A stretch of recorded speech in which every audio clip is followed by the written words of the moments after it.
Alhamdulillah alladzi bi ni'matihi tatimmus shalihat. Segala puji bagi Allah Jalla Jalaluh yang karena nikmatnya kebaikan-kebaikan menjadi sempurna, yang karena rahmatnya niat-niat baik hamba dapat terlaksana. Allahumma salli wa sallim wa zid wa barik wa an'im ala sayyidina wa maulana Muhammadin wa ala alihi wa ashabihi ajma'in. Ya Allah, semoga salawatmu, salam berkah dan nikmatmu senantiasa kau curahkan untuk hamba kekasihmu, untuk baginda Nabi kita Muhammad sallallahu alaihi wasallam, dan untuk keluarga beliau, untuk istri-istri beliau, untuk putra-putri beliau, dan untuk seluruh sahabat Nabi. Semoga Allah meridhai kita bersama mereka. Amma ba'd. Hibati fillah, pada pagi hari ini, tanggal 22 Rabiul Akhir 1439 Hijriah, kita masih diperkenankan oleh Allah untuk mengaji, untuk menambah ilmu kita, untuk menyegarkan keimanan kita. Setiap hari manusia keluar dari rumahnya, entah kemana mereka pergi. Namun kebanyakan dari mereka kembali dengan membawa harta, kembali dengan membawa benda. Namun Allah Jalla Jalaluh memilih kita di antara mereka untuk kembali ke rumah kita membawa cahaya yang menerangi diri kita, hati kita, rumah kita, keluarga kita, dan mengangkat derajat kita. Karena kita tahu bahwa manusia diangkat derajatnya bukan dengan hartanya, bukan dengan rumahnya yang mewah, bukan dengan kendaraannya yang bertambah. Tapi Allah mengatakan, yarfa'illahu alladhina amanu minkum walladhina utul ilma darajat. Allah Jalla Jalaluh mengangkat derajat orang-orang yang beriman di antara kalian, dan orang-orang yang diberi ilmu beberapa derajat. Subhanallah. Maka tatkala kau beriman dan bertambah harta, dan kau beriman dan bertambah ilmu, maka ada perbedaan antara yang bertambah dengan hartanya, yang mana seorang yang bertambah hartanya semakin sibuk bagaimana menghitung hartanya, bagaimana menyimpan hartanya. Tapi seorang yang bertambah ilmunya, dia semakin sibuk untuk mengamalkannya dan mendekatkan diri kepada Allah Jalla Jalaluh. Hari ini kita akan membahas tentang satu penyakit hati, satu penyakit jantung yang menimpa banyak manusia. Bahkan salah satu penyebab manusia turun dari surga adalah penyakit ini yang mengenai iblis alaihi la'inullah. Itu masalah sombong, yang bahasa Arabnya al-kibir, yang penampilannya disebut takabur. Allah berfirman di surah Al-A'raf ayat 146. Allah mengatakan, sa'asrifu an ayati alladzina yatakabbaruna fil ardi bighairil haqq. Aku akan palingkan tanda-tanda kebesaranku, ayat-ayatku dari orang-orang yang takabur, yang menyombongkan diri di bumi tanpa alasan yang benar. Semua kesombongan terjadi karena alasan yang tidak benar. Dan di surah An-Nahl ayat 23 Allah mengatakan innahu la yuhibbul mustakbirin. Allah memiliki cinta. Siapa yang dia cintai? Allah mencintai orang-orang yang bertakwa, mencintai orang-orang yang senantiasa berbuat kebaikan. Dan Allah tidak cinta, tidak suka kepada siapa? Kepada orang-orang yang menyombongkan diri. Sejatinya apa sih yang kau miliki sehingga engkau menyombongkan dirimu dan meremehkan orang? Dalam hadis sahih yang diriwayatkan Imam Muslim, Rasulullah sallallahu alaihi wasallam, ya, supaya kita tahu penyakit ini benar-benar menakutkan jemaah. Penyakit sombong ini. Nanti kita akan lihat bahwasanya kebanyakan orang tuh kena penyakit ini. Tapi stadiumnya beda-beda. Stadiumnya ada yang sudah akut, tapi ada yang masih bisa diobati. Ada yang parah. Kalau kita tahu bahaya penyakit ini, paling tidak kita akan berhati-hati. Kenapa sekarang orang Masya Allah, orang kembali ke herbal, ya. Orang suka berangkat check up kesehatan ke lab yang dilakukan secara rutin sama mereka. Karena dia mengetahui banyak penyakit yang membahayakan. Dia melihat saudara-saudara dia yang Masya Allah, yang ceria, tahu-tahu bermuka murung durja. Karena dia tahu terkena penyakit kanker. Yang fulan terkena stroke. Fulan harus pasang ring. Fulan harus bypass. Ini semua mendorong orang untuk menjaga kesehatannya. Dan untuk mengobatin diri dan penyakitnya kalau dia tahu. Supaya kita pada tahu bahaya penyakit ini. Rasulullah SAW bersabda, La yadkhulul jannah man kana fi qalbihi mithqalu dzarratin min kibr. Tidak masuk surga. Tertutup tuh pintu surga. Nggak bakal masuk surga tuh orang. Siapa saja yang di dalam hatinya ada seberat semut kecil dari sifat sombong. Kibir itu di hati itu. Takabur itu nanti akan terlihat dalam ucapan dan perbuatan. Tapi yang di dalam hatinya ada kibir sebesar semut kecil jemaah. Subhanallah. Benar-benar menakutkan jemaah. Itu nggak bakal masuk surga. Dan Rasulullah sallallahu alaihi wasallam bercerita tentang neraka. Dalam hadis yang diriwayatkan Imam Bukhari dan Muslim, bahwa neraka itu mengatakan, "Uthirtu bil mutakabbirin."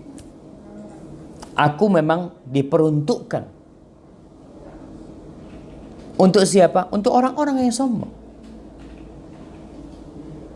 Untuk orang-orang yang takabbur. Untuk orang-orang yang merasa besar.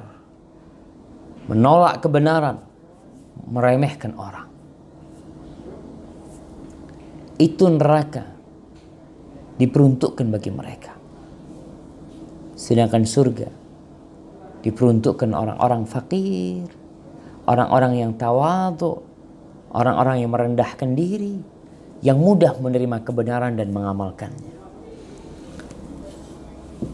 Dan juga dalam hadis riwayat Bukhari Muslim, Rasulullah SAW menggambarkan buat kita tentang kelak bagaimana orang-orang yang sombong di dunia, yang terlihat dari kelakuannya, yang nampak dari penampilannya, yang terdeteksi dari ujaran-ujarannya.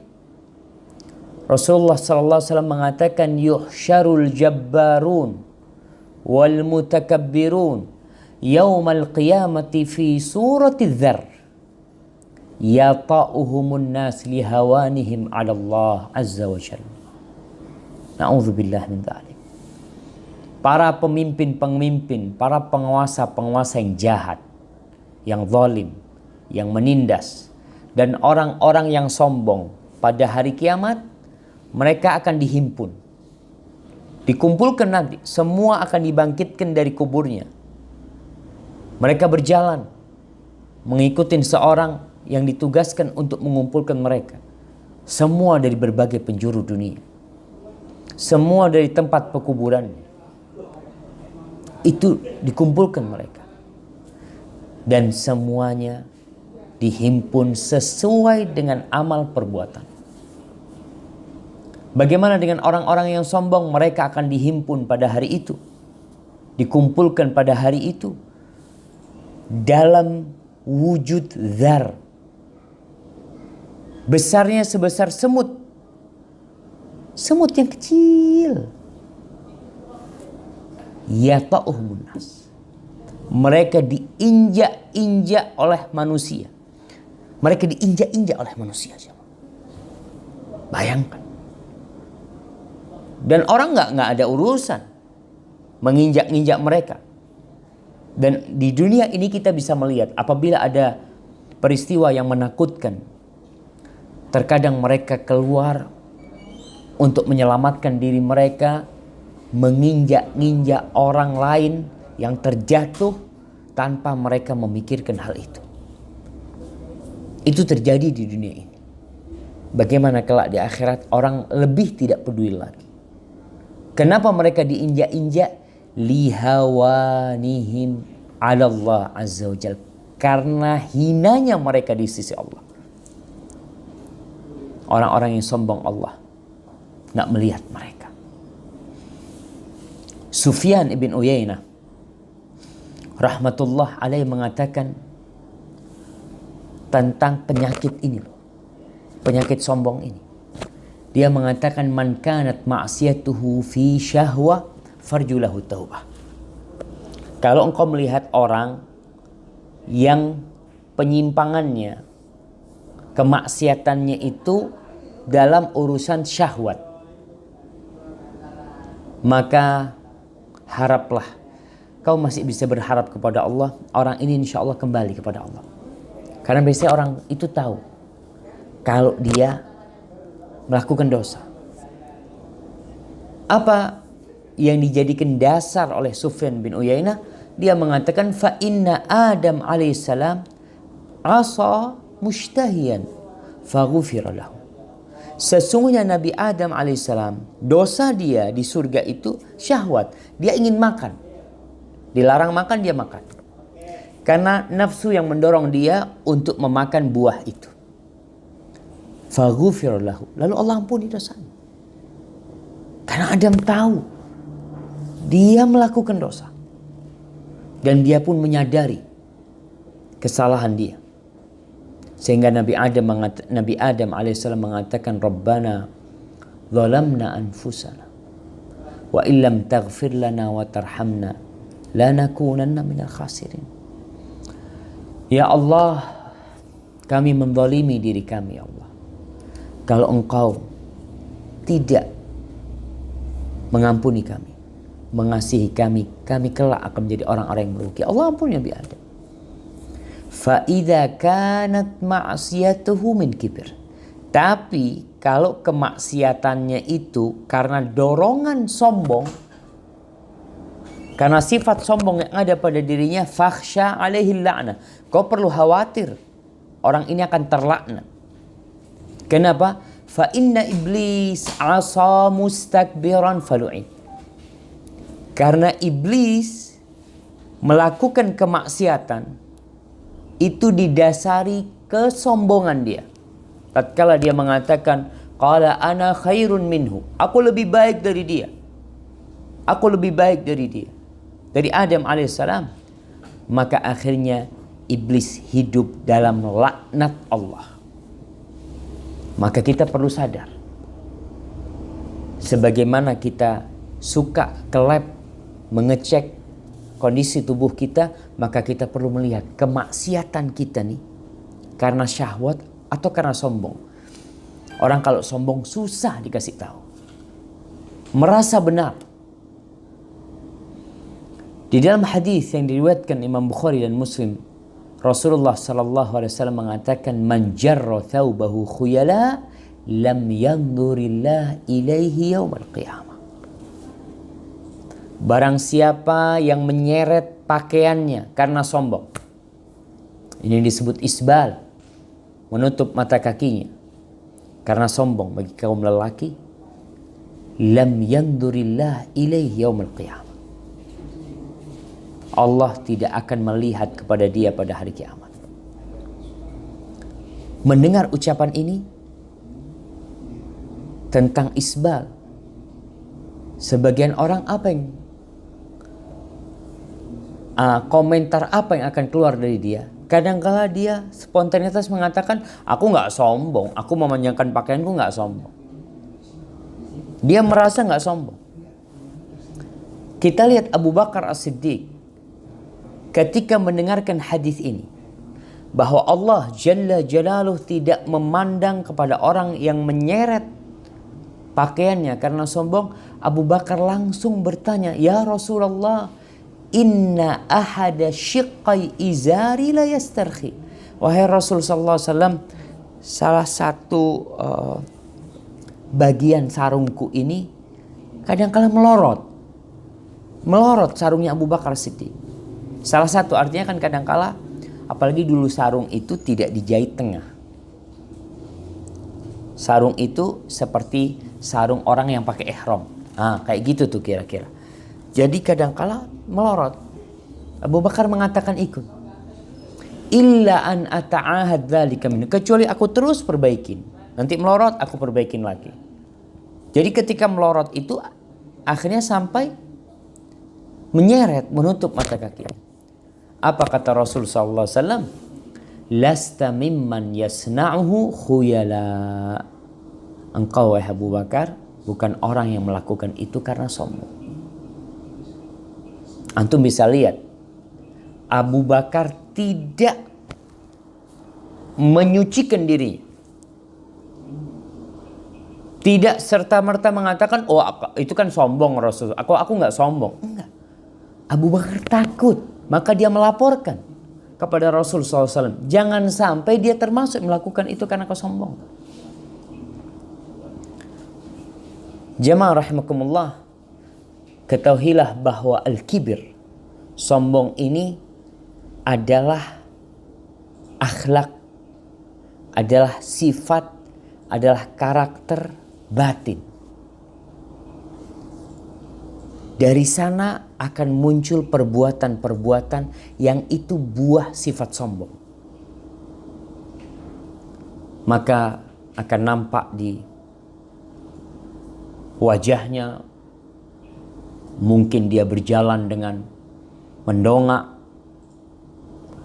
di tangannya dengan menyibakkan tanda tidak peduli dia. Dan akhlak ini, apa sebenarnya sombong itu? Memandang dirinya lebih besar dari orang lain. Memandang dirinya lebih sempurna daripada orang lain.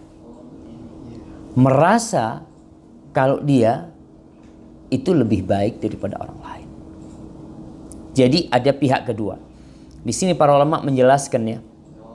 Ibnu Qudamah menjelaskan bahwasanya ada perbedaan antara sombong dan ujub. Ujub itu berbangga diri. Itu bukan sombong. Kenapa? Karena ujub itu orang melihat dirinya lebih baik aja. Dia sudah melihat dirinya itu paling baik. Ada orang, nggak ada orang, dia terkagum-kagum dengan dirinya sendiri. Maka ini yang disebut ujub. Ujub dengan perbuatannya. Adapun sombong, dia memposisikan dirinya di atas dibandingkan orang lain. Bahkan dikatakan orang-orang yang sombong ini melihat kepada orang-orang awam, orang-orang yang di bawah dia seakan-akan himar, keledai saja mereka itu. Na'udzubillah min dzalik jamaah. Ada yang menganggap orang lain sapi umpamanya. menganggap orang lain binatang ternak, hanya dia sendiri yang manusia. Ini penyakit yang dahsyat dan membinasakan. Orang-orang khusus pun terkadang binasa gara-gara kesombongan. Ibnu Qudamah menjelaskan sedikit ya, dari orang yang ahli ibadah, orang yang zuhud, orang yang alim yang selamat dari sifat sombong ini. Jamaah rahimakumullah, sombong ini menjadi penghalang seorang dari masuk surga. Kenapa? Karena sombong itu menghalangi manusia dari akhlaknya orang-orang yang beriman. Kok bisa seperti itu? Orang yang sombong ini, dia tidak akan bisa mencintai orang lain seperti mencintai dirinya sendiri. Gimana dia bisa melakukan hal itu? Rasulullah SAW mengatakan, wallahi la yu'min, demi Allah tidak beriman. Au la yu'minu ahadukum hatta yuhibba li akhihi ma yuhibbu li nafsihi. Tidak beriman seorang di antara kalian sampai dia mencintai saudaranya seperti mencintai dirinya sendiri. Gimana sekarang orang sombong akan mencintai orang lain sedangkan dia menganggap orang lain di bawah dia? Dia tidak akan bisa tawadhu. Orang yang sombong akan hidup berlumuran iri dan dengki serta emosi. Orang yang gampang marah, teriak-teriak, nggak bisa menahan, mengontrol emosinya, tidak bisa menerima kebenaran, meremehkan orang lain, sehingga tidak ada akhlak buruk kecuali orang yang sombong ini membutuhkannya untuk menambah kesombongan dia, untuk menjaga diri dia. Maka segala sifat-sifat buruk itu akan dia beli, dia borong semua, gara-gara dia punya sifat sombong. Itu yang terjadi dengan iblis. Gara-gara kesombongan dia melakukan segala tindakan buruk. Dan di antara kesombongan yang paling membahayakan adalah kesombongan yang membuatmu tidak bisa istifadah, tidak bisa menerima ilmu, tidak bisa mengambil faedah. Nggak bisa mengambil faedah, nggak bisa menerima kebenaran, nggak bisa tunduk kepada kebenaran. Dan ini kesombongan yang paling menakutkan.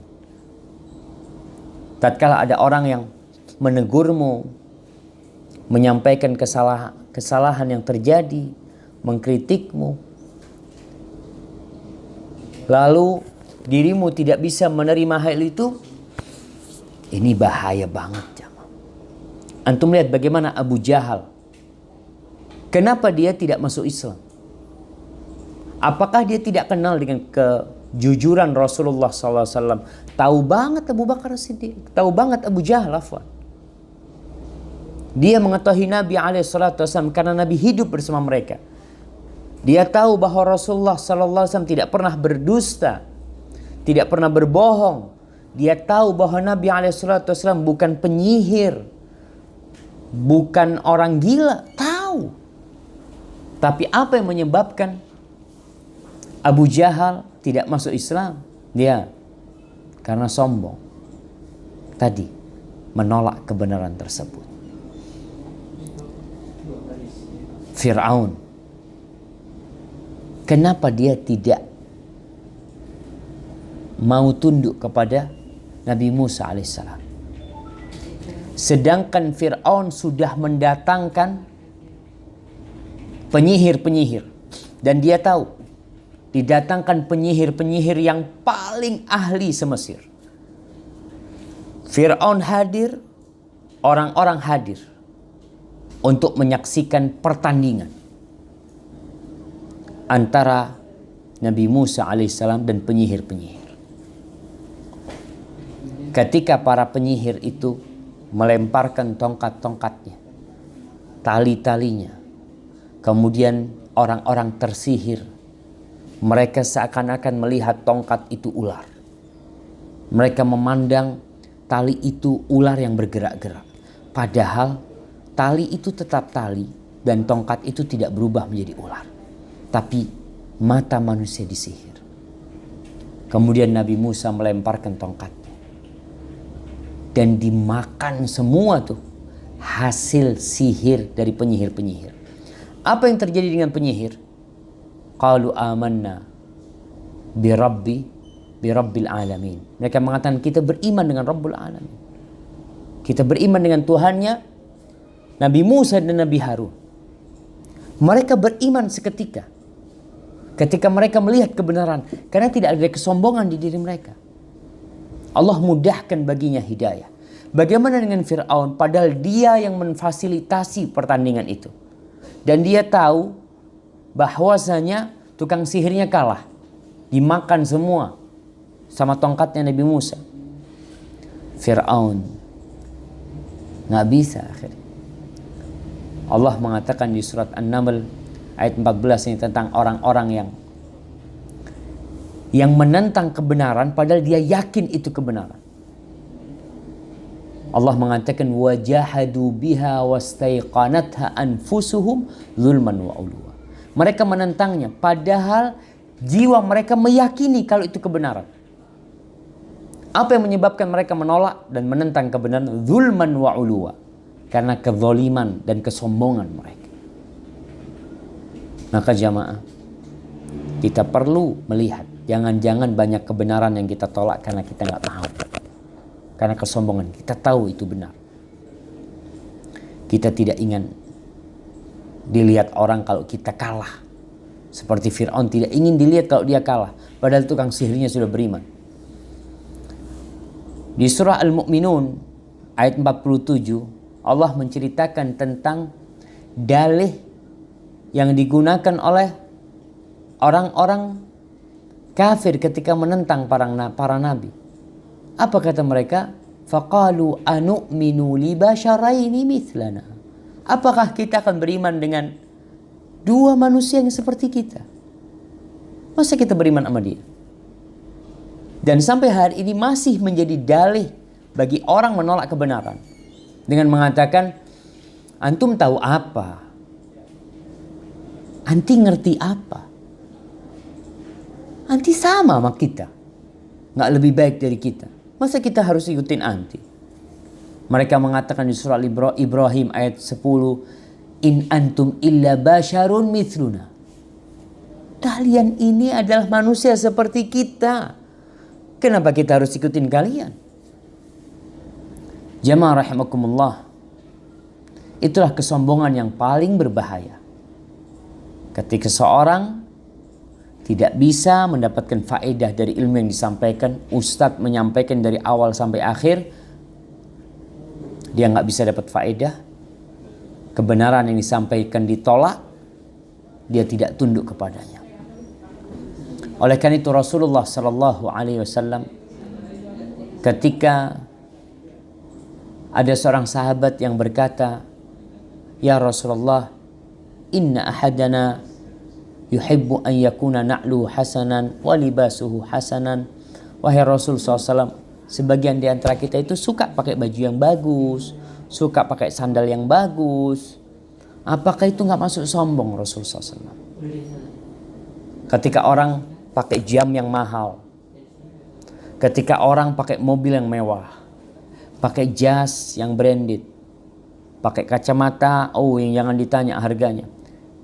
Apakah itu bukan kesombongan? Kata Rasulullah SAW, al-kibru batarul haqqi wa ghamtun nas. Sombong itu adalah menolak kebenaran dan meremehkan orang. Kalau engkau pakai pakaian seperti itu, engkau sekedar ingin bagus, nggak ada masalah. Tapi kalau engkau pakai pakaian seperti itu, aksesoris yang mahal-mahal kau pakai, dan engkau merendahkan orang, ini yang sombong. Itu yang namanya sombong. Jadi antum perlu memeriksa apakah ketika antum memakai kendaraan yang bagus, bagi kendaraan yang tinggi-tinggi, melihat orang di bawah, sambil merendahkan mereka, katakan nih orang-orang jalanan, orang-orang miskin ya, dia merasa dengan kekayaannya sombong, ketika itu antum sombong dengan pakaian indah antum. Jamaah rahimakumullah, Ibn Qudamah rahimahullahu ta'ala menjelaskan bahwa para ulama dan para ahli ibadah dalam urusan sombong itu mereka terbagi menjadi 3 tingkatan. Ada 3 tingkatan. Kita masuk yang mana? Ya, kita lihat. Ini yang tadi Ana sampaikan bahwasanya sebagaimana penyakit kanker itu ada stadiumnya, ada level-levelnya, begitu pula penyakit sombong ini. Level yang pertama, kesombongan itu sudah akut di dalam hatinya. Kesombongan itu kalau kanker itu sudah mengakar ya, udah stadium 4 mungkin. Dia sudah sampai melihat dirinya lebih baik dari orang lain. Ini ada orang yang seperti itu. Namun orang ini berusaha untuk tawadhu. Dia tahu penyakit itu ada, ya Allah. Dia paham banget dengan kesombongan yang sudah mengakar di hatinya. Namun dia tidak biarkan. Orang ini berusaha untuk memotong dahan-dahan kesombongan dari hatinya. Alhamdulillah. Ini tingkatan orang sombong, tapi dia insya Allah bisa disembuhkan. Kita melihat kesombongan kalau sudah mengakar, seperti kanker yang sudah mengakar, dioperasi, dicabut, tapi akarnya masih ada.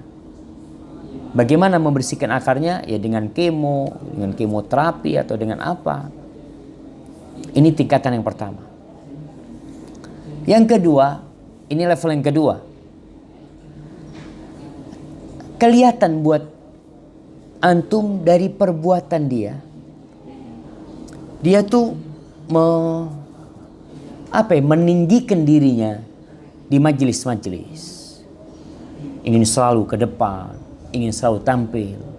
Kemudian orang ini kalau ada orang yang tidak menghargai dia, umpamanya tidak kenal sama dia, dia jadi mengingkari orang tersebut. Kalau tidak dipanggil, umpamanya seorang haji, nggak dipanggil Pak Haji, dia marah.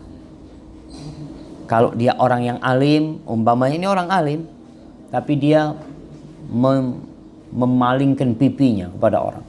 Seakan-akan dia nggak suka sama orang. Meremehkan orang. Kaku banget ngelihat orang, ada yang seperti itu. Jadi nggak menghargai orang. Kelihatan dari penampilannya. Adapun kalau dia ahli ibadah, itu dari orang alim. Kalau dia ahli ibadah, dia tuh seakan-akan jijik sama manusia dengan ibadah dia. Dan kedua orang yang seperti ini, dua-duanya telah jahil dengan adab yang Allah perintahkan nabinya untuk menjalankannya. Nabi SAW, kalau bicara beliau dari sisi ilmu jangan ditanya, beliau dapat wahyu. Kalau bicara ibadah, nggak ada yang bisa mengalahkan. Tapi apa yang terjadi dengan Nabi SAW? Allah mengatakan kepadanya, "Wakhfid janahaka liman ittaba'aka minal mu'minin." Di surah Asy-Syu'ara ayat 215 Allah mengatakan, hendaklah engkau meletakkan, merendahkan sayapmu untuk orang-orang yang mengikuti dari orang-orang yang beriman. Ini kita bicara sombongnya orang alim dan ahli ibadah. Maka seharusnya engkau perintahkan orang-orang itu untuk menginjak sayap dan kau bawa mereka terbang menuju tempat yang tinggi. Itu adab yang seharusnya dimiliki. Taib, tingkatan yang ketiga, nampak kesombongan dia dari lisannya. Kalau tadi dari gayanya kelihatan. Kalau yang ketiga ini dari lisannya. Gimana? Ya seperti cerita-cerita dia bahwa dia telah melakukan ini, dia berbuat ini, menyucikan dirinya. Yang tujuan cerita-cerita dia adalah untuk menunjukkan kepada orang kalau dirimu itu bukan apa-apa, aku nih. Kadangkala dia sombong dengan nasabnya, aku ini anaknya fulan, anaknya fulan. Biasanya orang yang memiliki nasab yang mulia itu akan merendahkan orang yang nasabnya lebih rendah, walaupun orang itu amalannya lebih banyak daripada dia. Ibnu Abbas mengatakan, ada seorang berkata kepada orang lain, ana akramu minka, aku lebih mulia dari kau. Mungkin ucapan itu di lisan, mungkin di hati dia mengatakan aku lebih mulia dari dia. Lalu Ibnu Abbas mengatakan, walaisa ahadun akrama min ahadin illa bittaqwa. Ibnu Abbas menjelaskan bahwasanya tidak ada seorang yang lebih mulia dari orang lain kecuali dengan takwa. Selesai. Kita semua dari Adam, dan Adam tercipta dari tanah. Lalu kenapa engkau menyombongkan dirimu? Kenapa antum merasa lebih daripada fulan? Padahal kalau diurut-urut satu. Ini kalau bicara tentang sombong dengan nasab. Begitu pula sombong dengan harta. Sombong dengan keindahan, kecantikan, kegantengan. Sombong dengan kekuatan. Ada sombong karena banyaknya pengikut.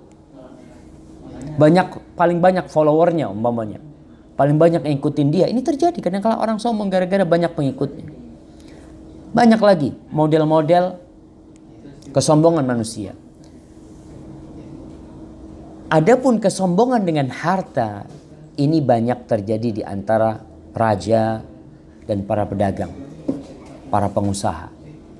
Itu biasanya yang jadi alat kesombongan mereka adalah harta, mobilnya.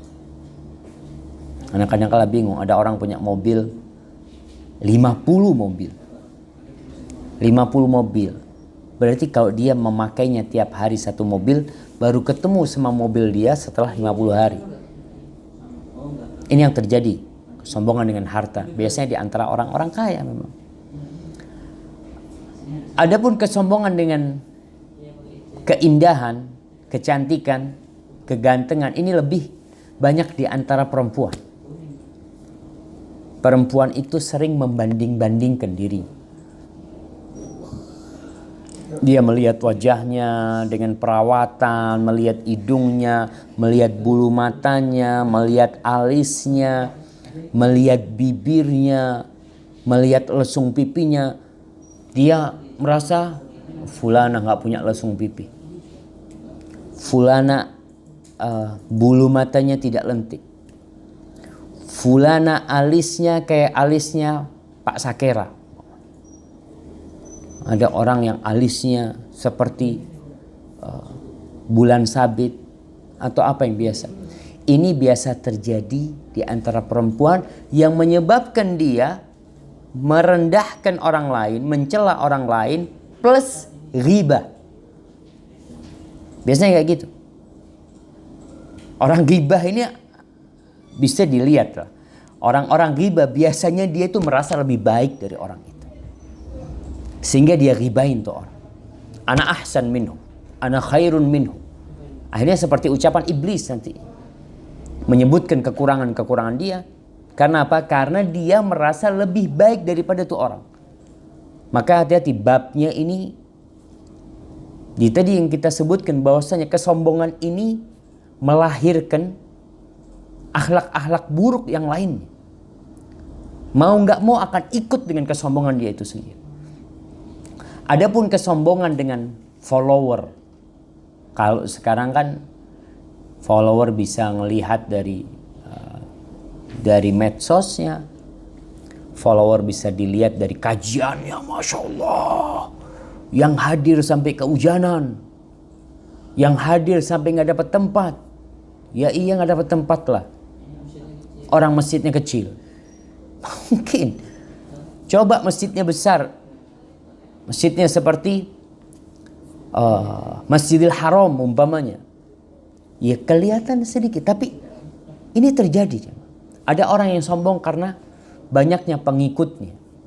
Ini biasa terjadi di antara siapa? Di antara para raja. Dengan mengatakan, "Syuf, masaku." Atau pejabat-pejabat, atau apalagi kalau model sekarang calon-calon gubernur yang sekarang lagi ramai sedang mencari pengikut yang lebih banyak. Kemudian dia tatkala ada sensus, bukan sensus, apa istilahnya,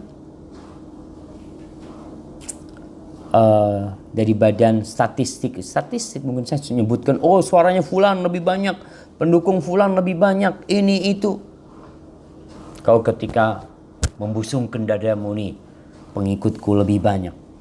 Dan juga di antara para ulama terjadi. Para ustadz, para tokoh agama, para guru-guru, dia menjadi sombong dengan melihat muridku lebih banyak, yang hadir di kajianku lebih banyak. Maka ini bermasalah jamaah. Ini penyakit. Pokoknya segala sesuatu yang dianggap sebuah kesempurnaan, walaupun dia bukan kesempurnaan, itu biasanya digunakan sebagai sarana untuk kesombongan. Sampai-sampai orang fasik, orang jahat, orang itu berbangga diri, menyombongkan diri dengan banyaknya dosanya. Dia mengatakan, maunya masuk penjara nih, ngobrol sama sahibnya. Antum masuk penjara karena apa? Ana nyuri motor. Cuma motor. Ana nyuri mobil 5. Bangga dengan dosanya, bayangkan. Padahal itu bukan sebuah kesempurnaan. Ada yang sombong dengan minum khamr. Kau berapa banyak minum khamr? Mamanya, ana ya nggak banyak lah, mamanya. Sekian botol, masih sedikit. Aku bisa 2 kerak minum. Na'udzubillah min dzalik. Itu karena mereka menganggap itu sebuah kesempurnaan. Padahal bukan kesempurnaan. Jamaah rahimakumullah. Dan takabbur, tadi kibir adalah sifat. Takabbur itu ya sudah buah dari sifat yang ada dalam hati. Itu akan nampak dalam kelakuan orang itu. Pandangan matanya kelihatan, memandang orang bagaimana. Kemudian pipinya apa istilah melewos ya kalau ngelihat orang. Kemudian kadang-kadang dia menundukkan pandangannya, nggak mau ngelihat orang. Ketika duduk nampak kelihatan duduknya orang sombong itu, kakinya diangkat atau gimana. Dari ucapan-ucapannya sampai di intonasi suaranya pun akan kelihatan.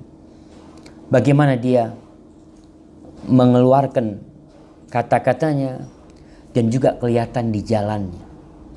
Orang sombong itu kelihatan jalan. Ibu-ibu lihatlah. Kalau orang baru pakai sandal baru, mahal lagi. Dan ada yang pakai sandal lama. Orang kalau pakai sandal yang udah rusak ya, subhanallah. Antum akan lihat orang itu berusaha untuk menyembunyikan sandalnya supaya nggak kelihatan orang.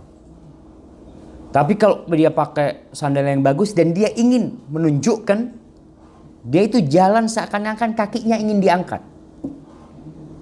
Dan ketika naruh sandalnya, yang lain pada ditaruh di mana, dia taruh di paling depan umpamanya. Ini nampak jamaah. Berdiri dia, duduk dia, gerak-gerik dia, segala kelakuan dia.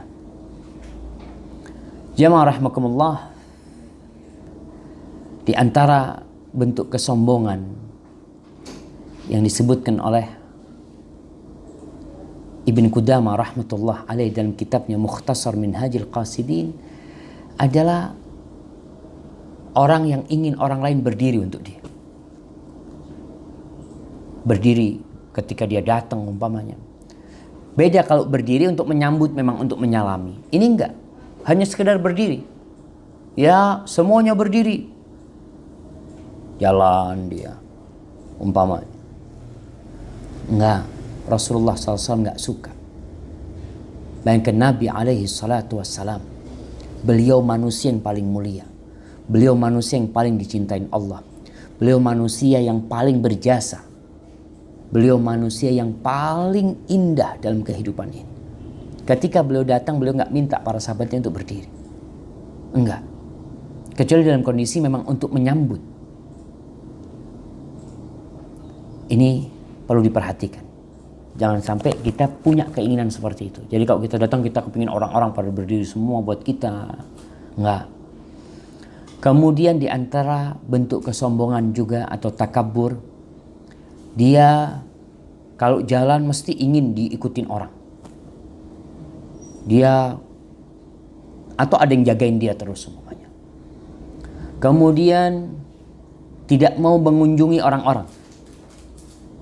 Dia ingin dikunjungin, tapi ngunjungin orang, enggak. Orang yang harus berkunjung ke rumah ana umpamanya. Karena dia merasa ya dia lebih berhak dikunjungi. Masa ana berkunjung ke tempatnya? Subhanallah jemaah. Ana ingat ada seorang, ana bertemu dengan seorang yang subhanallah. Orang ini sudah sepuh.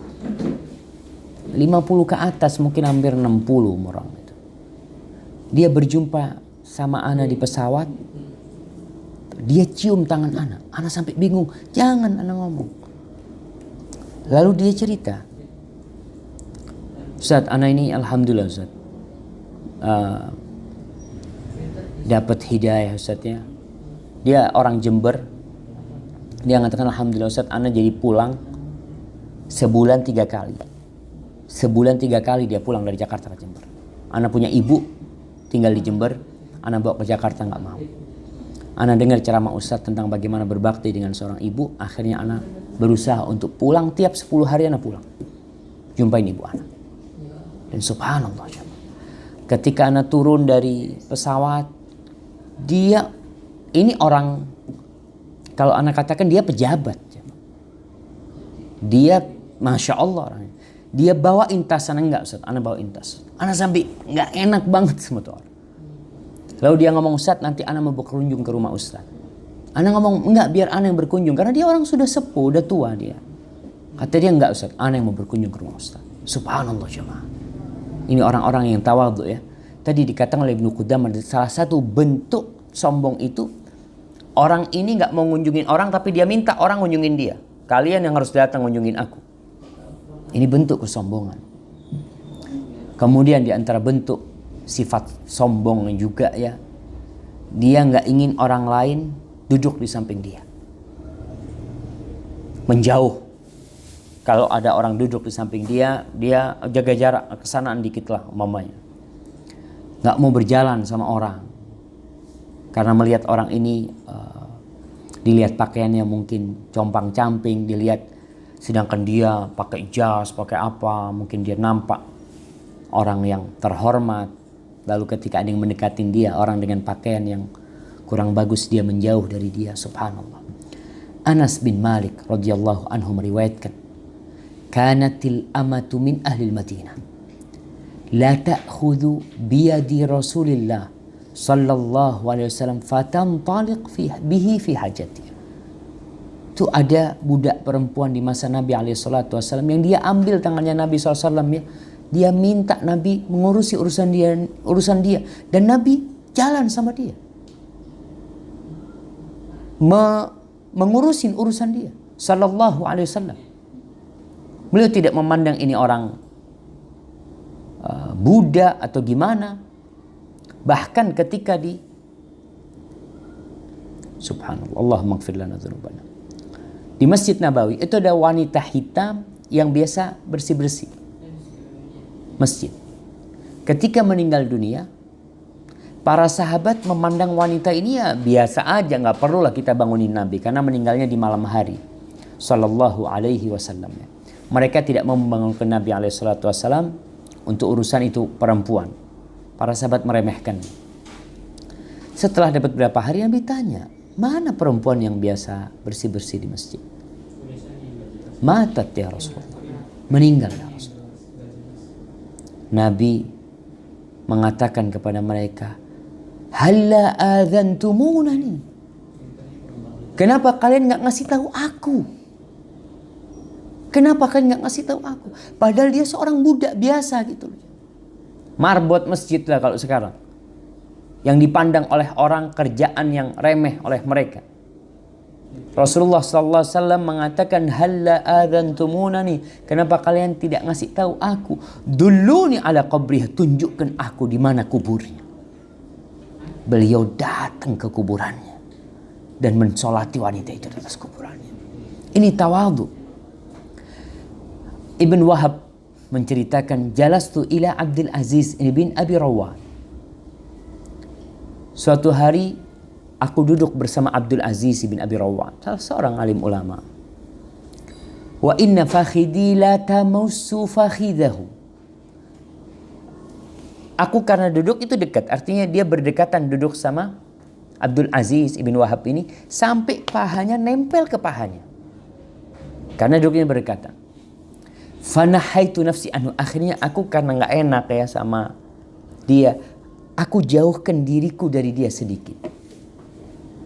Fa akhadha thiyabi fajarrani ilaih. Ditarik bajuku sama Abdul Aziz. Ditarik ke dia lalu dia mengatakan, lima taf'aluna bi ma taf'aluna bil jababirah. Kenapa kalian memperlakukan aku seperti perlakuan kalian kepada penguasa-penguasa yang zalim, yang menindas? Wa inni la a'rifu minkum rajulan syarran minni. Lihat tawaduknya Abdul Aziz mengatakan, dan aku benar-benar tidak mengetahui ada seorang di antara kalian yang lebih buruk daripada aku. Nggak perlu kau seperti itu. Subhanallah jamaah. Ini bentuk tawadhu seorang. Dan di antara sifat sombong itu disebutkan adalah orang yang tidak mau melakukan sesuatu dengan tangannya. Nggak mau bantu istrinya. Dia seakan-akan mungkin sandalnya dia nggak mau pegang sendiri. Barang-barang dia selalu harus dibawakan. Padahal Rasulullah SAW di rumahnya, nih, supaya kita tahu, sombong nggak kita nih di keluarga kita, di rumah kita, di istri kita. Kata Aisyah radhiyallahu taala anha mensifati kekasihnya, mensifati pemimpin umat Islam, mensifati sayyidul anbiya wal mursalin, mensifati bagaimana pemimpinnya para nabi yang termulia di antara para rasul. Kalau di dalam rumah, kana fi mihnati ahli. Nabi SAW itu bantuin urusan keluarganya. Beliau memerah kambingnya sendiri. Sandalnya rusak, beliau perbaikin. Bajunya robek, beliau jahit sallallahu alaihi wasallam. Itu Nabi jemaah. Ini juga untuk menerapi diri kita supaya kita nggak sombong. Kalau ada di dirimu sifat seperti itu, nggak mau bawa piring ke tempat cuci piring umpamanya. Mungkin antum nggak mau cuci piring. Nggak loh Ustaz, biar istri. Tapi apa yang menghalangimu setelah kau makan, setelah antum menikmatin sajian istri antum, gelas dan piringnya antum bawa ke dapur. Ketika umpamanya istri antum sudah lebih dulu ke dapur umpamanya, memindahin makanan-makanan tersebut. Ini untuk menerapi diri kita dari sifat sombong.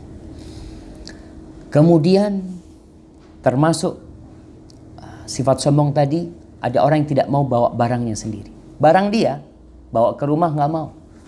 Rasulullah SAW Ibnu Qudamah menceritakan bagaimana beliau alaihissalatu wassalam beli sesuatu di pasar, beliau bawa sendiri. Sallallahu alaihi wasallam. Abu Bakar As-Siddiq radhiyallahu taala anhu, dia jualan baju di pasar dan kain-kainnya itu dibawa sendiri oleh Abu Bakar radhiyallahu taala anhu. Umar bin Khattab radhiyallahu taala anhu, dia beli daging dan daging itu dibawa sama dia sendiri ke rumahnya. Ali bin Abi Thalib, dia pernah beli kurma lalu dibawa di selimutnya.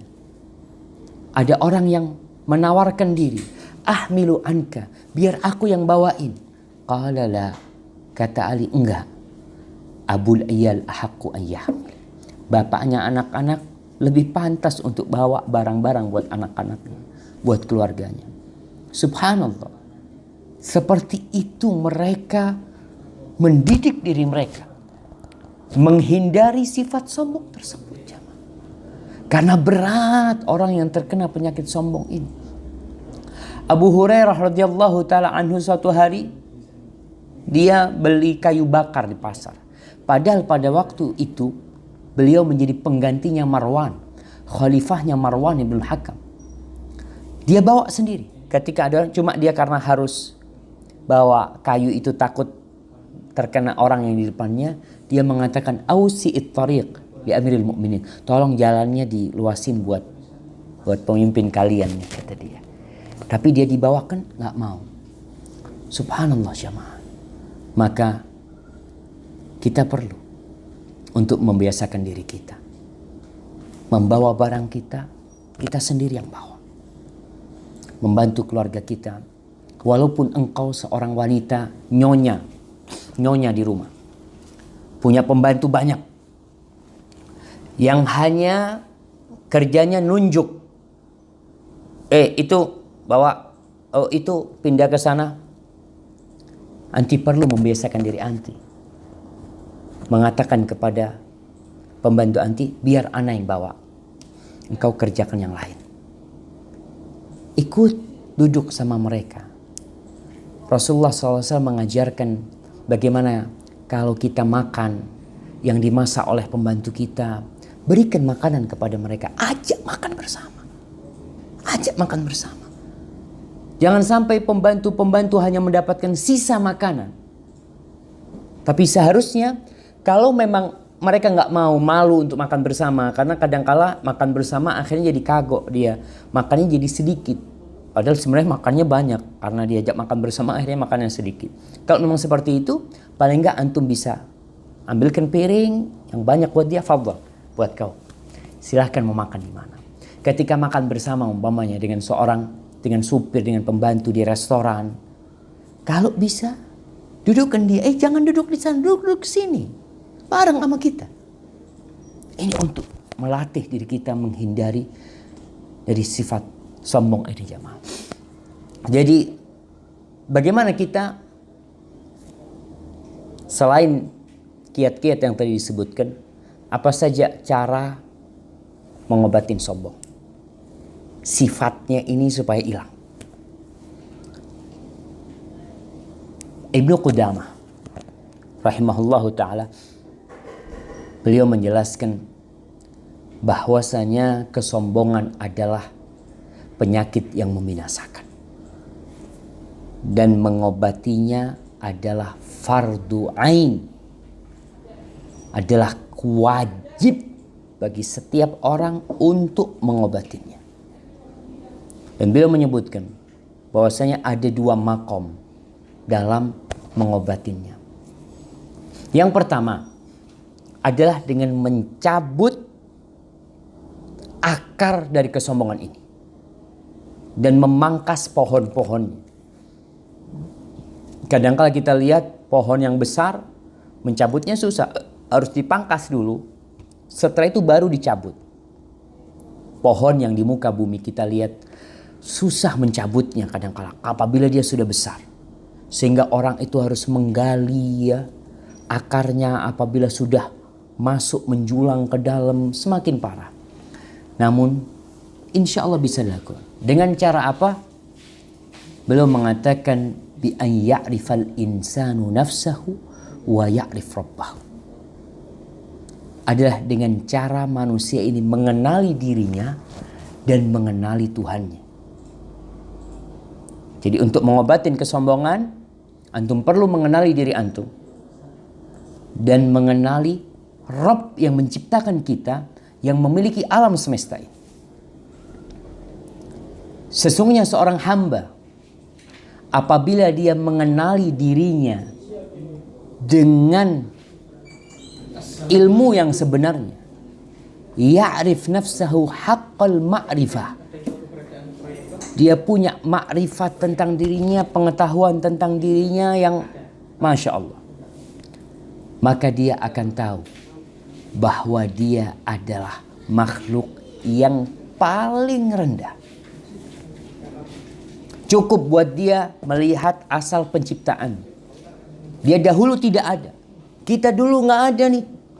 Sekarang kita bisa ada karena apa? Dari tanah. Dari tanah kita jamaah. Kemudian dari air mani yang keluar dari tempatnya kencing. Kemudian jadi darah. Kemudian jadi daging. Kemudian mulai diingat setelah sebelumnya adalah benda sebelumnya yang tidak bisa mendengar, tidak bisa melihat, tidak bisa merasa, tidak bisa berbicara. Awal kehidupan dia dimulai dengan ketidakberadaan. Ada orang yang mengatakan, la syai', antum dulu itu nggak ada. Maka harus ingat, engkau pun akan kembali tidak ada. Ingat dengan kelemahannya. Bagaimana tatkala, ini apalagi anak ya, yang sombong sama orang tuanya, kau lupa ketika engkau keluar dari perut ibumu, antum gak bisa apa-apa, hanya bisa berteriak, menangis, semuanya dibantu oleh orang tua, dibesarkan oleh orang tua. Kemudian jadi sombong. Allah Jalla Jalaluh mengingatkan agar kita mengenal diri kita. Di surah Abasa ayat 18-19 Allah mengatakan, min ayyi syai'in khalaqa, min nutfatin khalaqahu faqaddarah. Dari apa manusia diciptakan? Supaya kita kenal sama diri kita. Dari apa sebenarnya antum diciptakan? Min nutfatin, dari air mani. Dari air mani yang hina. Diciptakan kemudian dibentuk. Thumma sabila yassarah. Kemudian Allah berikan kepada kita kemuliaan. Allah tunjukkan kepada kita jalan. Dimudahkan sama Allah Subhanahu wa ta'ala keluar dari perut ibu kita. Kemudian kita bisa menjalani kehidupan ini. Di surah Al-Insan ayat 2 Allah mengatakan, faja'alnahu sami'an basira. Kami jadikan manusia itu mendengar dan melihat. Allah hidupkan setelah mati. Allah sempurnakan ciptaannya. Dikeluarkan kepada dunia ini. Dikasih rizki semuanya. Ini permulaan kita semuanya. Lalu kenapa kita harus sombong? Dengan pencapaian-pencapaianmu? Dengan ilmumu? Dengan kedudukan yang antum dapatkan? Dengan kekayaan yang antum kumpulkan? Apa yang mau disombongkan? Jamaah, manusia bagaimanapun tidak memiliki kemampuan kecuali Allah yang memberikannya. Dia tidak bisa membahayakan dirinya, memberikan manfaat kepada dirinya. Dia pelupa. Dia kadang-kala menikmati sesuatu lalu dia sakit. Dia ingin menghasilkan sesuatu lalu tidak tercapai. Itu kita. Maka mudah-mudahan itu di dunia dan kelak di akhirat nanti bagaimana kitanya. Hendaklah seorang hamba itu mengenali dirinya. Dengan seperti itu insya Allah pohon sombong akan tercabut darimu. Tadi kisah Ibn Wahab sama Abdul Aziz yang dia mengatakan ketika Ibn Wahab menjauh dirinya lalu ditarik supaya dekat duduknya. Aku tidak tahu orang yang lebih buruk di antara kalian lebih dari diriku sendiri. Akan kembali menjadi tanah manusia. Dia penuh dengan dosa. Hanya orang-orang tidak melihat antum berbuat dosa. Itu mengenal dirinya. Adapun mengenal Rabbnya. Bagaimana mengenal Rabbnya? Dia cukup antum melihat kekuasaan Allah, keajaiban ciptaannya. Sehingga antum merasa, ya Allah, antum kalau melihat banjir bandang datang, satu kampung habis, antum lihat bahwasanya Allah bisa membuat rumah antum hancur juga. Melihat gunung meletus, melihat Allah mengirim angin topan yang kencang yang menghancurkan sebuah negeri, melihat pesawat yang hancur, pesawat yang jatuh, kapal-kapal yang tenggelam. Tak kala melihat itu, antum tahu bahwasanya Allah ala kulli syai'in qadir. Allah yang pantas sombong, Allah yang pantas membanggakan dirinya. Oleh karena itu Allah mengatakan, al-kibriya'u izari wal 'azamatu ridai faman naza'ani fi ahadihima qadhaftuhu finnar. Antum mengetahui bahwasanya itu pakaian Allah, itu selendang Allah. Yang mau pakai kesombongan jadi pakaian dia, dari selendang dia, Allah akan lemparkan ke dalam api neraka. Dan itu yang pertama, makom yang pertama, dengan kita mengenal Allah, mengenal dirinya, itu ilmu. Adapun dalam amal prakteknya, ya berusaha untuk melakukan apa yang dilakukan oleh orang-orang yang tawadhu. Apa yang dilakukan oleh orang tawadhu? Tadi kita sudah sebutkan model-model kesombongan seperti apa, ketawaduan seperti apa. Ya berusaha antum untuk melakukan seperti mereka. Di rumah, yang mungkin punya sifat sombong, suka marah-marah sama pembantunya, emosi sama pembantunya, berusaha untuk membantu mereka. Ketika turun dari mobil umpamanya, kebanyakan kita kan panggil fulan, turunkan barang dari mobil. Nah, antum punya kuasa, tapi sekali-kali antum panggil fulan, sini, bantuin ana ya, nurunkan barang ke mobil. Antum sekarang bahasanya minta bantuan sama dia, tidak perintah lagi. Itu amal supaya kita bisa tawadhu. Itu makom yang pertama. Adapun makom yang kedua, ya perlu melihat apa yang menyebabkan kita sombong. Jadi sekarang penyakitnya lebih detail lagi nih. Kita ngobatin penyakitnya. Kalau kesombongan itu karena nasab, maka di sini kita perlu tahu bahwasanya nggak pantas kita menyombongkan perbuatan orang lain. Bapakku, kakekku. Dan dia harus tahu bahwa kakeknya sudah menjadi tanah yang sudah meninggal. Bahwa bapaknya juga tercipta dari air mani. Sehingga dia tidak jadi sombong. Kalau yang menyebabkan kesombongan dia itu adalah kecantikannya atau ketampanannya, maka hendaklah dia melihat kepada batin dia seperti orang-orang yang berakal. Jangan memandang kepada luarnya aja, zahirnya aja, seperti binatang ternak. Ingat bahwasanya innallaha la yanzuru ila suwarikum. Allah Jalla Jalla tidak memandang kepada penampilan kalian, tidak memandang kepada wajah kalian. Wa innama yanzuru ila qulubikum wa a'malikum. Allah memandang kepada hati dan amal. Itu yang dipandang oleh Allah Jalla Jalaluhu. Apabila kesombonganmu itu karena kekuatan, merasa kuat, merasa gagah perkasa, perutnya six pack, mungkin Masya Allah badannya udah jangan ditanya, maka ingat bahwa engkau adalah makhluk yang lemah. Kalau sakit sedikit berkeringat, minta tolong sana sini. Ketika demam badannya dia nggak bisa berbuat apa-apa.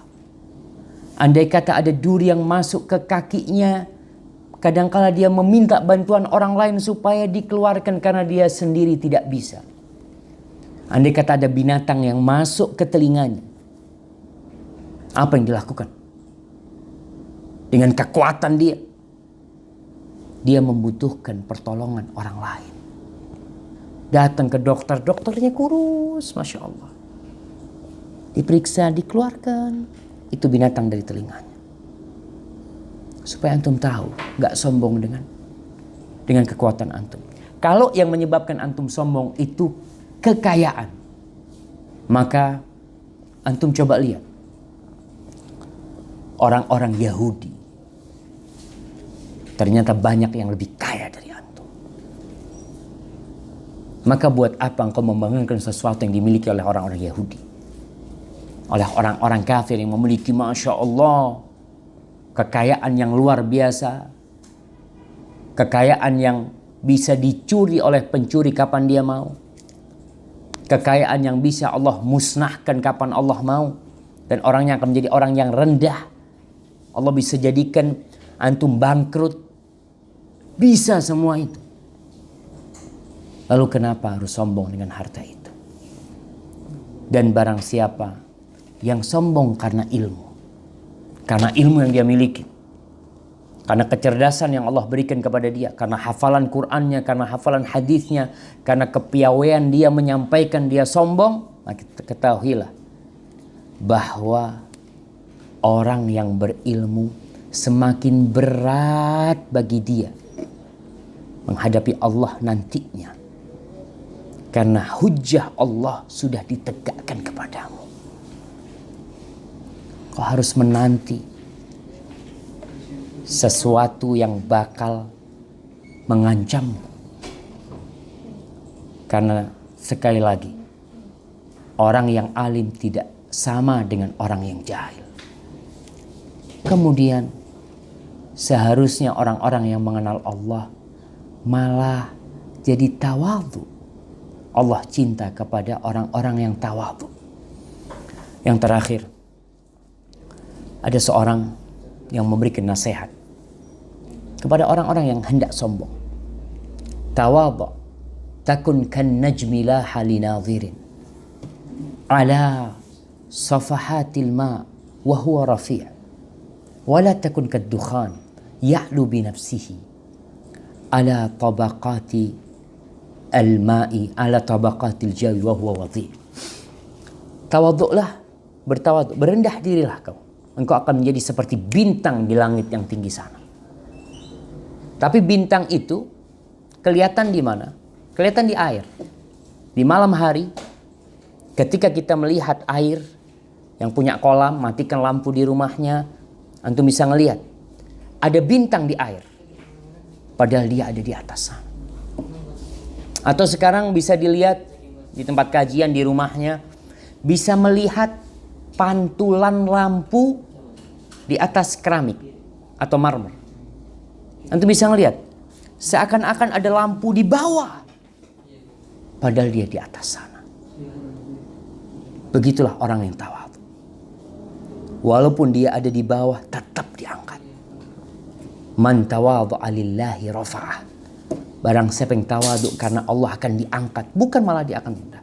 Jangan seperti dukhan, jangan seperti asap.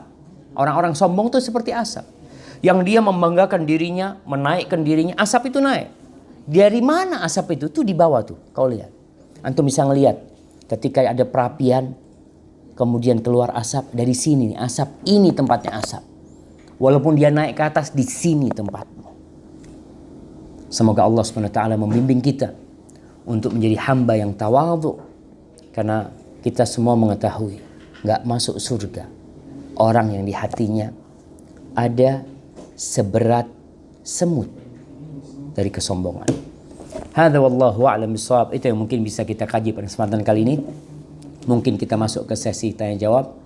Tafadhal kalau kiranya ada yang ingin ditanyakan.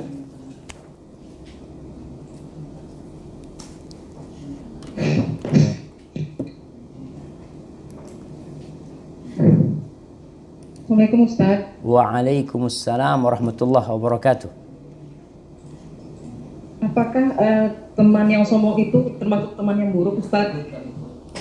Dan apakah kesombongan itu akan terutama tadi yang masalah ilmu ya Ustaz ya, apakah itu akan menghapus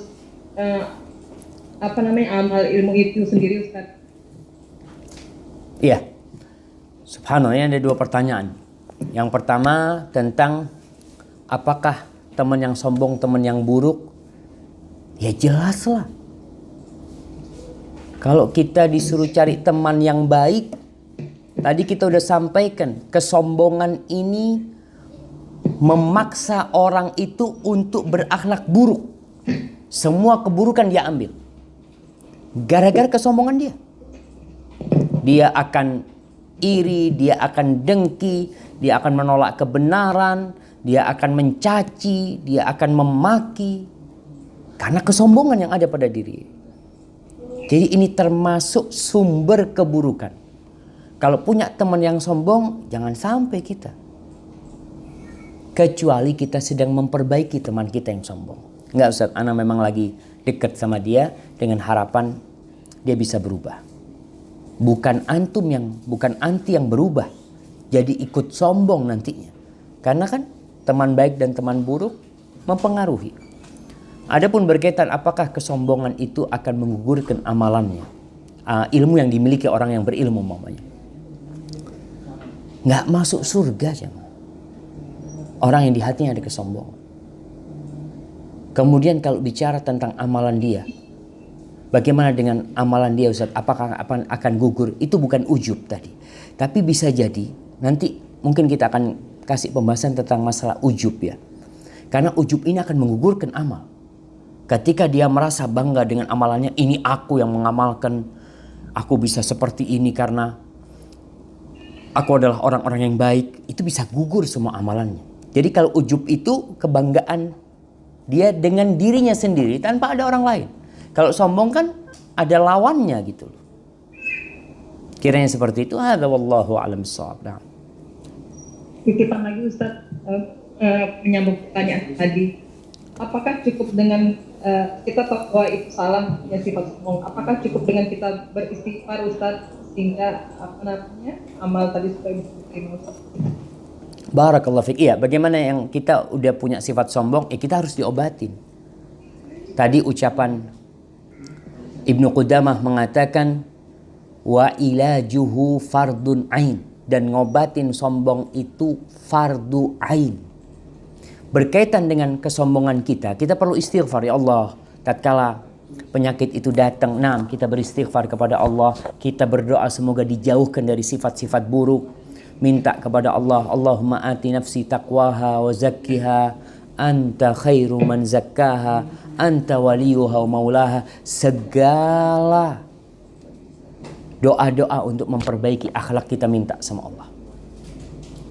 Kemudian jangan dibiarin. Artinya perlu diobatin. Diobatinnya dengan cara tadi. Kita berusaha mengenali diri kita sendiri ya. Siapa ana? Pernah ada orang subhanallah jamaah yang lagi jalan tawaf kalau nggak salah, keinjak. Ini seorang pemimpin, seorang penguasa. Keinjak bajunya. Lalu orang ini noleh. Marah sama orang yang menginjak bajunya. Dengan mengatakan, ama ta'rifuni? Kau nggak tahu sama aku? Dengan membanggakan dirinya. Antum nggak tahu sama ana? Kata dia, ana tahu. Kata dia. Siapa ana? Kata dia.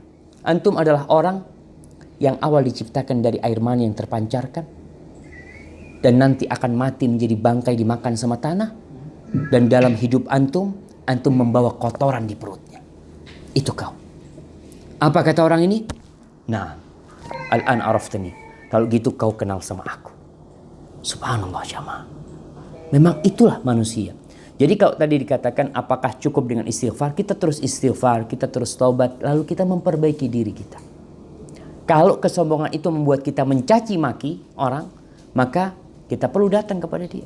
Sombongan karena nasab. Ingat kisah Abu Dzar radhiyallahu taala anhu yang pernah dia mencela Bilal bin Rabah karena mencelanya dengan ibunya. Rasulullah SAW marah kepada Bilal, kepada Abu Dzar mengatakan, innaka mru'un fika jahiliyah. Engkau orang yang ada sifat jahiliyah di dirimu.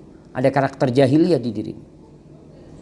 Akhirnya Abu Dzar datang menjumpai Bilal, meminta kepada Bilal untuk menginjak kakinya. Abu Dzar ini meletakkan pipinya di tanah, lalu meminta Abu Dzar untuk menginjak kakinya. Seperti itu jemaah.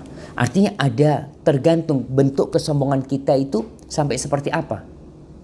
Apa hanya perasaan atau sudah kelihatan dalam gerak-gerik kita dari perilaku kita sehingga sesuai dengan perbuatan itu kita perlu meminta maaf kepada orang yang kita cela umpamanya. Atau kalau tidak itu hanya ada di hati ana Ustaz ya, maka perlu dengan berdoa supaya dibersihkan hatinya sama Allah SWT. Hadza wallahu a'lam bissawab. Na'am. Assalamualaikum Ustaz. Waalaikumsalam warahmatullah. Ini Ana mau bertanya tapi ada titipan dulu Ustaz. Siap. Apakah perbedaan orang yang sombong dengan ria? Ya. Terus yang kedua, poin penting untuk menghindari perasaan sombong dalam hal yang kecil itu apa? Nah, poin penting untuk menghindari perasaan sombong dalam hal yang kecil itu apa? Dalam hal yang kecil seperti apa? Iya, contohnya Ustaz. Nah, contohnya seperti apa? Iya, justru ini pertanyaan Ustaz.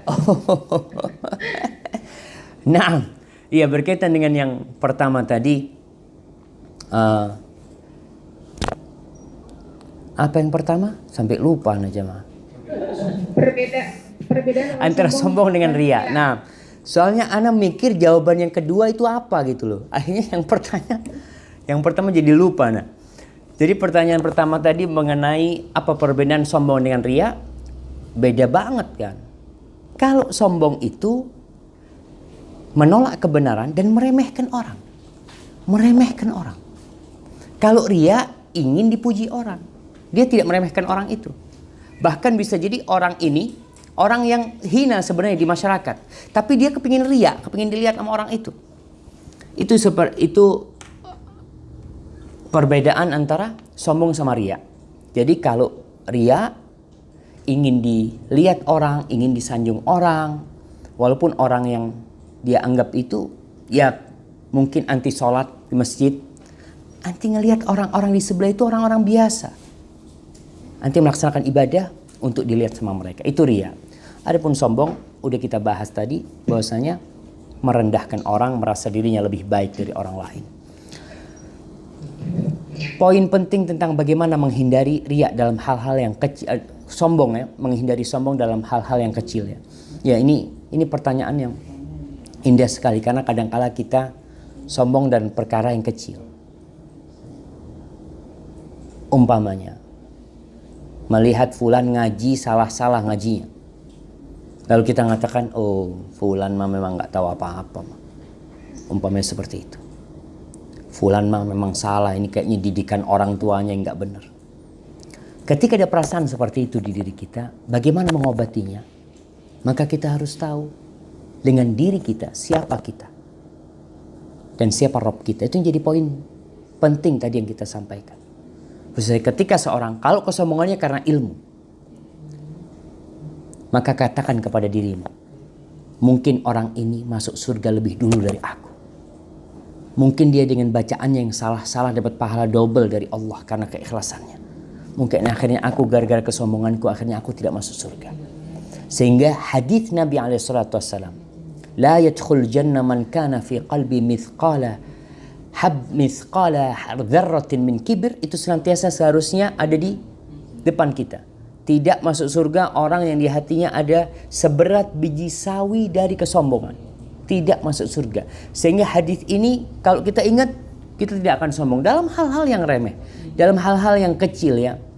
Tadi kalau kita sombong karena ya Allah ya, karena motor kita bagus, lalu parkir di sebelah motor yang jelek. Apa yang kita lakukan? Wah, kita nggak mau parkir sama dia. Kita cari parkir sama motor-motor yang bagus pula umpamanya. Ya kita berusaha untuk ya sudahlah sama mereka. Dan kembali bagaimana anti mengenali diri anti. Bisa jadi yang punya motor yang jelek ini mungkin lebih dicintain Allah, dan yang paling mulia di sisi Allah adalah yang paling bertakwa, bukan yang paling bagus Pak bajunya, bukan yang paling cantik wajahnya ya. Nah kiranya seperti itu, Allahu a'lam bishawab. Nah ada pertanyaan lain? Masih banyak nih Ustaz. Masya Allah. Tafadhal. Kalau orang menuntut kesempurnaan itu termasuk salah satu sifat sombong nggak Ustaz? Menuntut kesempurnaan dari sisi apa? Perfeksionis orangnya gitu Ustaz. Apakah termasuk dikategorikan dia termasuk orang yang sombong? Iya, kalau perfeksionis maksudnya dia selalu ingin tampil bagus ya, selalu ingin tampil indah, dia ingin rambutnya bagus, dia ingin sandalnya bagus. Kalau maksud perfeksionis dari sisi itu ya, itu insya Allah nggak ada masalah selama dia tidak merendahkan orang, tidak menganggap dirinya lebih baik dari orang lain. Tapi bisa kasih contoh model perfeksionis yang Ya, seperti contohnya kalau dalam satu tim gitu Ustaz. Karena dia merasa kalau dalam tim itu mungkin ada orang-orang lain itu yang kerjanya tidak sempurna. Makanya dia kalau di dalam tim itu dia merasa kurang sempurna. Dia merasa kalau dia sendiri kalau dia bisa mengerjakan sesuatu itu nanti akan sempurna gitu Ustaz. itu bermasalah kalau dia memandang yang lainnya lebih rendah dari dia. Dia sudah merendahkan orang lain. Ini yang jadi sombong nantinya. Perkara dia itu ingin menyempurnakan pekerjaan dia, itu dianjurkan sekali. Innallaha yuhibbu idza amila ahadukum amalan ayyutqinahu. Sesungguhnya Allah itu suka kalau kalian mengamalkan sesuatu untuk menyempurnakannya. Itu Allah suka. Tapi jangan sampai akhirnya mendorongmu untuk meremehkan orang lain, merasa paling baik sendiri. Ini yang jadi sombong nantinya. Hadza wallahu a'lam bissawab. Terus ini Ustaz, kalau yang pengertian dari Allah tidak memandang itu seperti apa sih Ustaz? Allah tidak mengajak bicara itu maksudnya seperti apa sih? Subhanallah. Iya. Syukur Ustaz, jazakallahu. Barakallahu fiik. Nah, ini pertanyaan tentang banyak hadis sebenarnya yang di situ disebutkan innallaha la yanzuru ilaihim. Allah tidak akan melihat. Wala yukallimuhum. Allah tidak akan berbicara sama dia. Wala yuzakkihim. Allah tidak akan menyucikan dia. Apa maksudnya Allah tidak akan memandang, Allah tidak akan berbicara sama dia? Jamaah rahimakumullah. Ada manusia-manusia yang Allah sangat benci sama mereka. Contohnya yang tidak akan dilihat sama Allah, yang tidak akan diajak bicara sama Allah adalah seorang sepuh yang berzina. Allah nggak akan bicara sama dia. Maksudnya apa? Ya ketika orang ini mau minta pertolongan sama Allah, mau minta diampuni dosanya, Allah tidak menggubris dia. Allah tidak memandang kepada dia.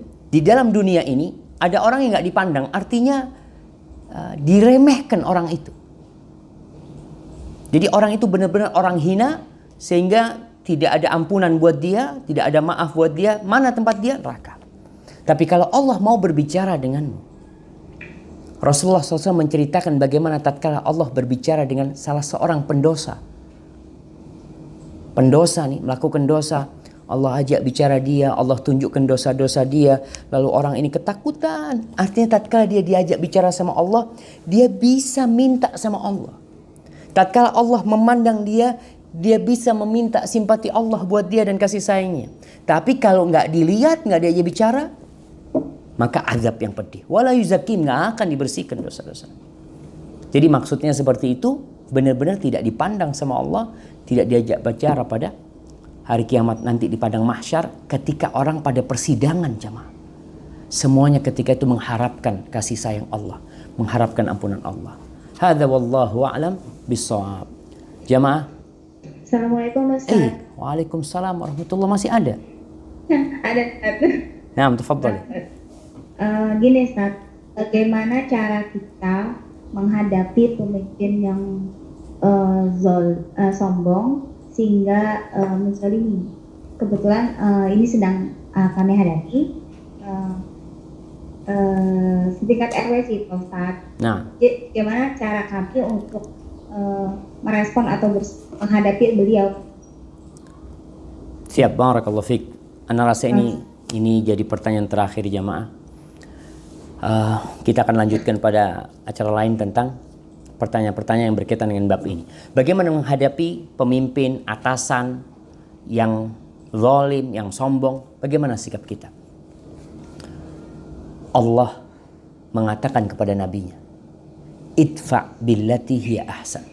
Ini prinsip yang harus kita pegang dalam menghadapi siapa saja yang berlaku jahat sama kita, yang berbuat zalim sama kita. Kata Allah, balaslah dengan yang lebih baik. فَإِذَا الَّذِي بَيْنَكَ وَبَيْنَهُ عَدَاوَةٌ كَأَنَّهُ وَلِيٌّ حَمِيمٌ.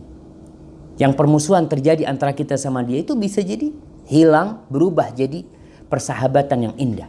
Jadi menghadapi pemimpin yang zalim, menghadapi atasan yang kasar, yang sombong umpamanya, kita berusaha untuk menghadapi dengan cara yang baik. Bahkan Allah mengatakan kepada Nabi, khudhil afwa wa'mur bil urfi. Udah, kau jadikan maaf itu sebagai modal. Ada orang melakukan kesalahan, kau kasih maaf. Wa'mur bil urfi, suruh kepada kebaikan. Artinya tetap kita berusaha memperbaiki.